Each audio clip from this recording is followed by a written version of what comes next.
why you feel lost, and what the Stoics knew. Anxiety is no longer an exception. It's a condition of modern life.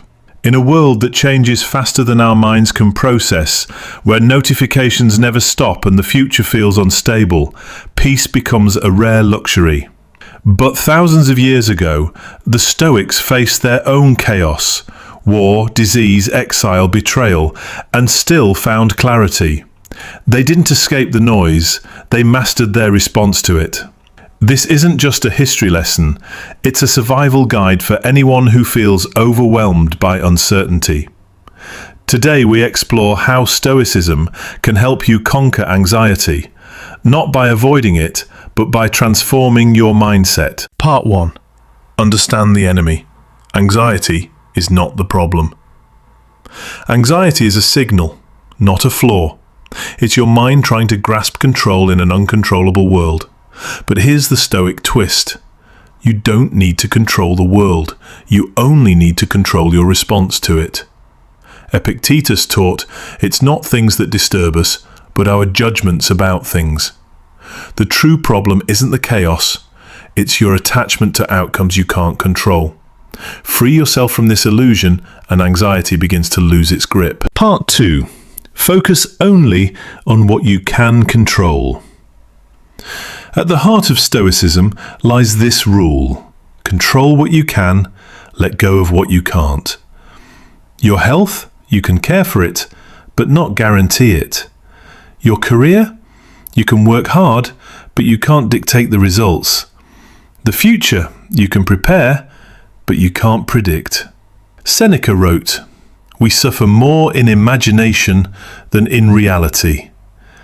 Anxiety thrives in imagined outcomes. Stoicism thrives in daily action.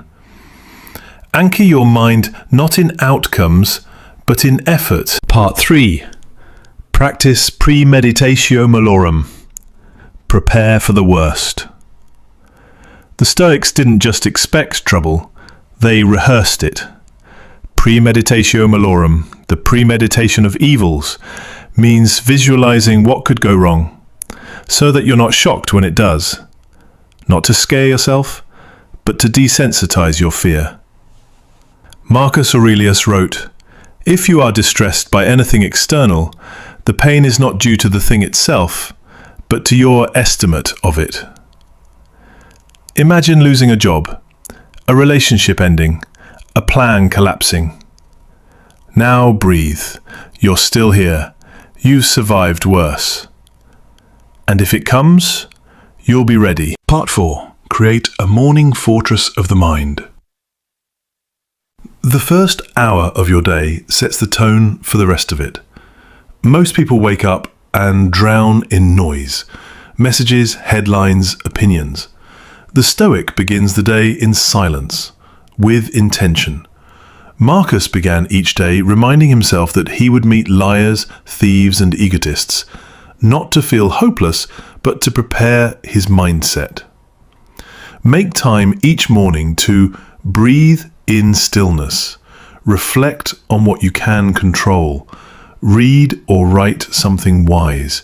This is your mental armor, and you'll need it for the battles ahead. Part 5. Voluntary discomfort. Strength through struggle. The world teaches us to seek comfort, but the Stoic teaches seek discomfort on purpose. Why? Because when hardship finds you, and it will, you're not surprised, you're trained.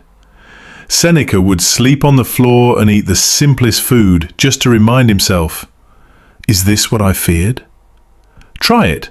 Turn off your phone for a day, take a cold shower, say no to an impulse.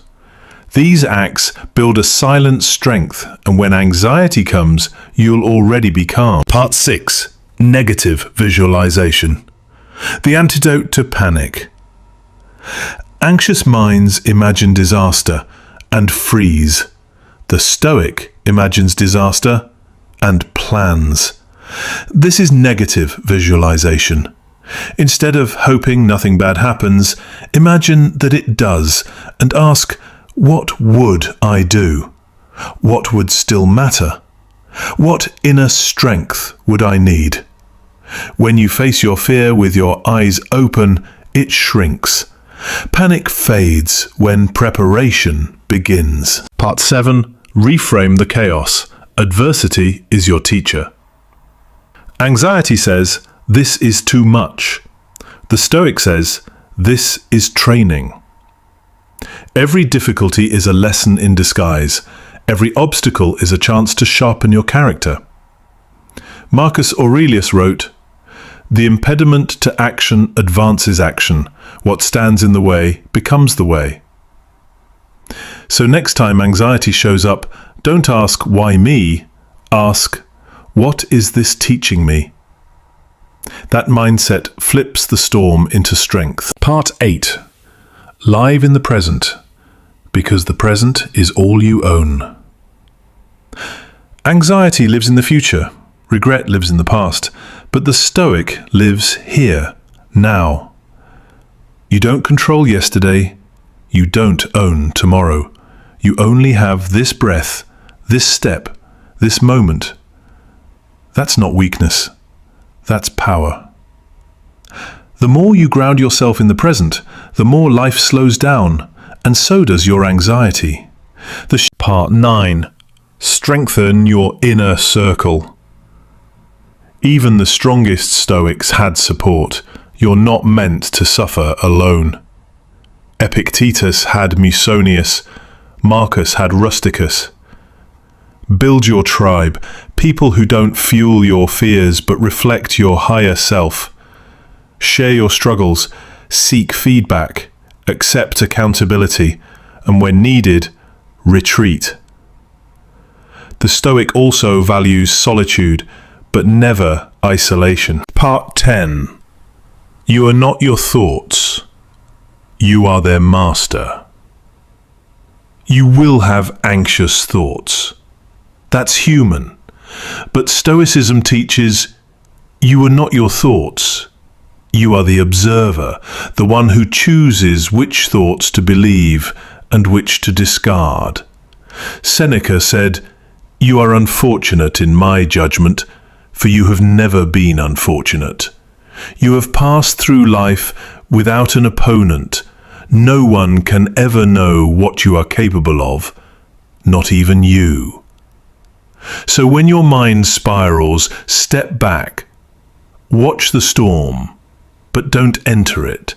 The thoughts will pass, and you will remain. Conclusion. Become the still point in a spinning world. The world will not slow down, the noise won't stop, the pressure won't vanish. But your mind can become the eye of the storm, silent, focused, grounded. That is what the Stoic learns, not to eliminate fear, but to walk through it with power. You are not your anxiety. You are not the chaos. You are not the storm. You are the calm within it.